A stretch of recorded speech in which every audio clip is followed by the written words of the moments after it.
PN మూర్తి గారు కూడా ఈరోజు మనతో ఉన్నారు. అయితే వాస్తవానికి ఒకసారి మనం first of all Hanumanthu Mudiraj గారి దగ్గరికి వెళ్దాం. అతను టీజేఎంయు ప్రధాన కార్యదర్శి కాబట్టి నిన్న ఏదైతే సంబరాలు జరిగాయో ఆ సంబరాల వెనుక ఎంతమంది కార్మికులు సంబంధించిన ఆవేదన కూడా ఉన్నది. ఈ విషయంపై మీరు ఒకసారి ముదిరాజ్ గారు ఈ విషయంపై ఎలా స్పందిస్తారండి? మంచి విషయమే, పండుగలు జరుపుకోండి, కానీ ఏదైతే 200 కోట్లు మంది మహిళలు ఉపయోగించుకుంటారని చెప్తున్నారు, 6,680 కోట్ల రూపాయలు చెల్లించారని చెప్పారు. దీని వెనుక వాస్తవాలు ఏమున్నాయి చెప్పండి సార్ ప్లీజ్. ఫోర్ సైట్ సేవికి మరి నమస్కారాలు తెలియజేస్తూ ఇందులో పాల్గొన్నటువంటి మన మూర్తి విశ్లేషకులు గారికి అదేవిధంగా మిగతా మిత్రులకు అందరు కూడా నమస్కారాలు తెలియజేస్తూ, ఏదైతే రాష్ట్ర వ్యాప్తంగా నిన్న సుమారు 200 కోట్ల మహిళలు ఈ యొక్క ఆర్టీసీ బస్సుల్లో ఈ యొక్క కాంగ్రెస్ పార్టీ వచ్చిన తర్వాత ఈ ఉచితంగా ప్రయాణం చేసిండ్రు అనే దాని మీద అదేవిధంగా 6,680 కోట్ల రూపాయలు కూడా ఆర్టీసీకి చెల్లించినట్టుగా మరి సంబరాలు చేసుకోవడం జరిగినది. ఇది చాలా సంతోషకరమైనటువంటి విషయం. ఎందుకంటే ఏ దేశంలో కూడా, ఈ దేశంలో ఉన్నటువంటి ఏ రాష్ట్రంలో కూడా ఇంతమంది పెద్ద ఎత్తున మహిళలందరూ ఉచితంగా బస్సును ఉపయోగించుకున్నది ఎక్కడ కూడా లేదు. గతంలో ఉచితంగా లేని టైంలో మహిళలు ఎక్కువ కూడా బయట బస్సులో ఎక్కేవారు కాదు. ఇప్పుడు మహిళలు దాదాపు 60% మహిళలు, 60 నుంచి 70% మహిళలు బస్సులో ప్రయాణం చేస్తా ఉన్నారు. మరి అంతేకాకుండా మరి గతంలో 50-50 కూడా మహిళలు లేకుంటుండ్రి. అప్పుడు ఉన్నటువంటి మహిళల కంటే ఇప్పుడు డబుల్ అయిపోయారు. మరి ఏదైతే జెంట్స్ ఉన్నారో వాళ్ళు తక్కువ అయిపోయారు.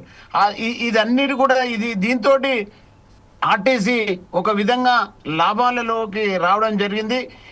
ఈ యొక్క పరిణామం ఏదైతే కాంగ్రెస్ పార్టీ ఎన్నికలకు ముందు ఏదైతే హామీ ఇచ్చిందో ఉచితంగా బస్సులో ప్రయాణం కల్పిస్తాం మహిళలకని, మహాలక్ష్మి స్కీమ్ పేరుతోటి మరి ఉచితంగా మనకు బస్సు సౌకర్యం కల్పించినటువంటి రాష్ట్ర ముఖ్యమంత్రి గారికి, అదేవిధంగా రవాణా శాఖ మంత్రి గారికి, మరియు అదేవిధంగా కాంగ్రెస్ అధినేతలందరూ కూడా హృదయపూర్వకంగా ధన్యవాదాలు తెలియజేస్తా ఉన్నాం. ఇది స్వాగతించాల్సిన విషయం. అయితే ఇంకొక విషయం ఏంటంటే, ఈరోజు మరి నెలకు దాదాపు 340 కోట్ల నుంచి మరి ఇంకా అంతకు పైన కూడా మనకు వాస్తవంగా మరి ఈ యొక్క ప్రభుత్వం చెల్లించాల్సి ఉంటుంది.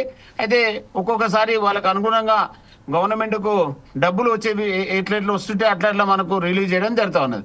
అయితే ఈ సందర్భంగా ప్రతి ఒక్కరు కూడా హర్షించాల్సిన అవసరం లేదు. ఎందుకంటే గతంలో బీఆర్ఎస్ ప్రభుత్వం ఉన్నప్పుడు ఆర్టీసీని మొత్తం సర్వనాశనం చేసే దిశకు తీసుకొచ్చినప్పుడు, అయితే ఈ యొక్క మహాలక్ష్మి స్కీమ్ వచ్చిన తర్వాత ఏమైందంటే ఆర్టీసీలో ఉన్న పనిచేస్తున్న ఉద్యోగులకు కూడా కొన్ని ఏదైతే 8 DL, ఇప్పుడు దాదాపు 8 DL పెండింగ్ ఉంటాయి, ఆ 8 DL కూడా పూర్తిగా ఇవ్వడం జరిగింది. అదే కాకుండా 2013 సంబంధించి ఏదైతే బీఆర్ఎస్ పే స్కేల్ అది చేసిందో దానికి సంబంధించిన వేతన సవరణ బకాయిలు ఏదైతే బాండులు ఇచ్చారో ఆ బాండుల డబ్బులు కూడా ఇవ్వడం జరిగింది. అయితే కొంత ఎవరైతే చనిపోయిన ఉద్యోగులు ఏదైతే వాళ్ళ పిల్లలు ఉన్నారో వాళ్ళకు కూడా దాదాపు ఒక 1000 మందికి ఉద్యోగాలు ఇచ్చింది. అంటే ముఖ్యమంత్రి గారు తీసుకున్న నిర్ణయాలలో కొద్దిగా కొన్ని మంచిగా మ్యాక్సిమం ఇప్పుడు చేసిన దాంట్లో చాలా బాగున్నాయి. అయితే ఇంకా మనకు మిగిలిపోయిన సమస్య యూనియన్లను ఇవ్వడం, అదేవిధంగా 2017 మరియు 21 వేతన చేయడం, ప్రభుత్వంలో విలీనం. ఈ ఎన్నికల ముందు మరి ఈ యొక్క హామీలు కూడా మరి ముఖ్యమంత్రి గారు ఇచ్చారు కాబట్టి అవి కూడా ఇస్తే రాష్ట్ర వ్యాప్తంగా ముఖ్యమంత్రి గారికి మరి తప్పకుండా ప్రత్యేకంగా ధన్యవాదాలు చేస్తూ, ఆర్టీసీ ఉన్నంత వరకు కూడా ఈ ఖచ్చితంగా ఈ యొక్క ముఖ్యమంత్రి గారి పేరు, అదేవిధంగా మరి కాంగ్రెస్ గవర్నమెంట్ పేరు చిరస్థాయిగా నిలిచిపోతుందని ఈ సందర్భంగా ఘంటాపదంగా చెప్తాం అది. ఎందుకంటే ఈరోజు ఒక రాష్ట్ర వ్యాప్తంగా అయితే కొంత ఆర్టీసీలో ఉన్నటువంటి ఉద్యోగుల పట్ల మేనేజ్మెంట్ అనుసరిస్తున్నటువంటి వైఖరి కొద్దిగా కరెక్ట్ లేదు. ఆ యొక్క వైఖరి మాత్రం తప్పకుండా మరి దాన్ని మనము తప్పుపట్టాల్సిన అవసరం ఉంది. ఎందుకంటే యాజమాన్యము కొన్ని నిర్ణయాలు మరి చట్ట వ్యతిరేక డ్యూటీలు, అంటే రోజుకు ఒక్కొక్కరు 7 గంటలు 8 గంటలు డ్యూటీ చేయాల్సి ఉంటే 14, 15, 16 గంటల వరకు కూడా చట్ట వ్యతిరేక డ్యూటీలతోటి పనిభారం పెంచేసి స్టీరింగ్ల పైన చనిపోయే విధంగా యాక్సిడెంట్ రూపంలో కానీ లేకపోతే రెస్ట్ లేక హార్ట్ అటాక్ తోటి చనిపోయే పరిస్థితి ఇప్పుడు జరుగుతూ ఉన్నది.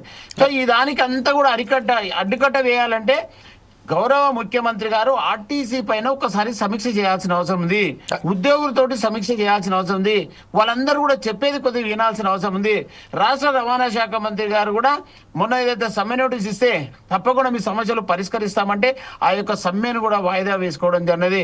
ఎందుకంటే ఏదైతే రాష్ట్ర ప్రభుత్వం యొక్క ఖజానా పరిస్థితి కొద్దిగా ఇబ్బందికరంగా ఉంది అని చెప్పేసి మరి మేము కూడా వెనక్కి తగ్గడం జరిగినది. కానీ ఇప్పటికి కూడా ఆ యొక్క సమస్యలు పరిష్కరించలేదు. ఆ యొక్క సమస్యలు కూడా తప్పకుండా పరిష్కరించాల్సిన అవసరం ఉందని ఈ సందర్భంగా మీకు తెలియజేస్తా ఉన్నాం. రైట్ హనుమంత్ గారు, థ్యాంక్ యూ వెరీ మచ్. ఇప్పుడు